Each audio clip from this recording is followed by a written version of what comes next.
sunshine and a soda garnished with a lime. It might sound delightful, but for some people that combo can actually cause a skin reaction.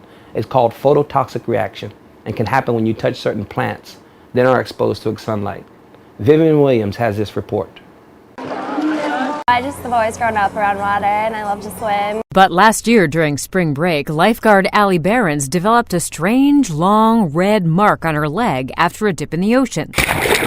But then it started to get really red and blistered. She thought maybe it was a jellyfish sting. Mayo Clinic Dr. Dawn Davis told Allie, yes, it was a sting, but from a plant and the sun, not a jellyfish. So I was kind of disappointed because jellyfish sounds cooler. There are certain plants and fruits in nature, such as dill, buttercup, bergamot, muscambret, parsley, parsnip, and citrus fruits, especially lime, that when these chemicals that they contain hit your skin and then it's exposed to ultraviolet light, a chemical reaction occurs and you can either develop a dermatitis, which is called phytophotodermatitis, plant light induced eczema, or you can develop a phototoxic dermatitis, meaning plant sunburn dermatitis. Typical scenarios would be when you brush up against certain plants on a hike, or when you squeeze a lime into a drink. Maybe you get some juice on your hands, you touch your arm, and when the sun hits that spot, the dermatitis appears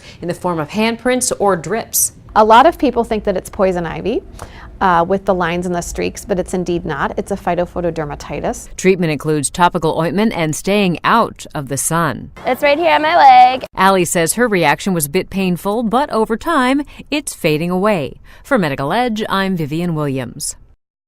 And now a recap of the headlines. Education Minister demands 100% dedication from educators. Premier holds second bi-monthly press briefing. Certain business practices and access to funds are seen as areas of deficiency among local businesses. Teachers urged to establish relationships with parents.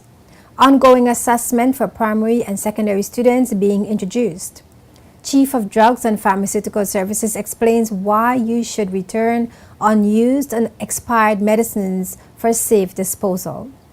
And the Jeffrey Caines Arena, home of the Virgin Gordas Summer Jam, is expected to be covered by the end of this year. In news from the region, Britain approves the Cayman Islands government's 4-year fiscal plan. And Japan's government will soon build a 12 million fisheries complex in Nevis. Remember to visit jtvlive.net for more news, JTV's television programs, and events now playing on JTV. You can also watch this entire newscast on jtvlive.net. We welcome your questions and comments. Please email us at jtvnews@hotmail.com. I'm Ino Soman. Thank you for watching. Wardrobe provided by Umi Fashions.